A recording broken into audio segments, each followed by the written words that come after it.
আজকের রেসিপি হলো কাঁঠালের রসের বড়া। শখ করে একটা বাজার থেকে কাঁঠাল এনেছিলাম খাওয়ার জন্য, কিন্তু খাওয়া হয়নি নরম দেখে। সেটাকে বিচি নিয়ে ফেলে তারপরে ব্লান্ডার করে নিয়েছি।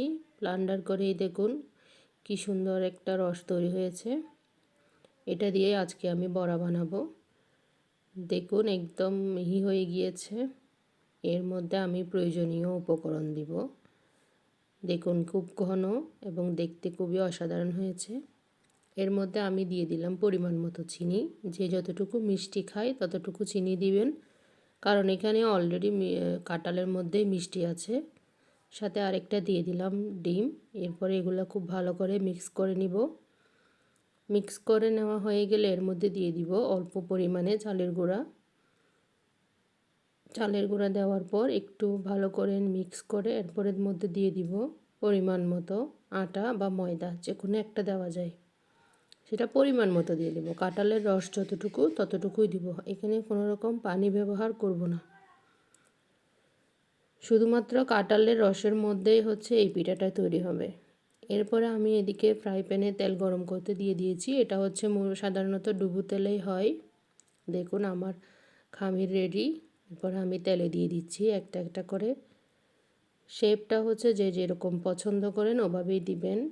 আমিও আমার মতো করে ছোটো চামচ নিয়ে সে চামচের সাহায্যে দিচ্ছি।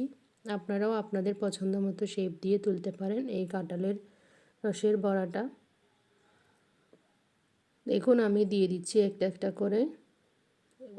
আর চুলার আগুন থাকবে মিডিয়ামে, কারণ এগুলা অতিরিক্ত আগুন দিলে পুড়ে যাওয়ার সম্ভাবনা আছে। পুড়ে গেলে ভেতরে কাঁচা থাকবে, বাহিরে লাল হয়ে যাবে।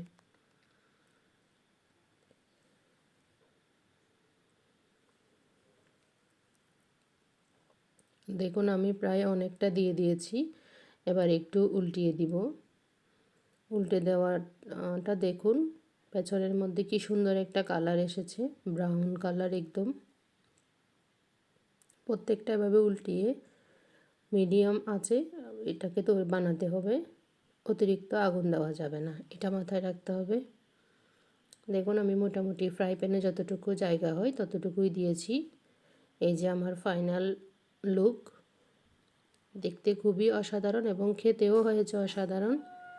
একবার বানিয়ে দেখতে পারেন। যদি কাঁঠালের আমরা সাধারণত যে কাঁঠাল পেকে গেলে বেশি নরম হয়ে গেলে আমরা ফেলে দিই। এখন থেকে আর ফেলে দিব না। এভাবে কাঁঠালের বড়া বানিয়ে নিব।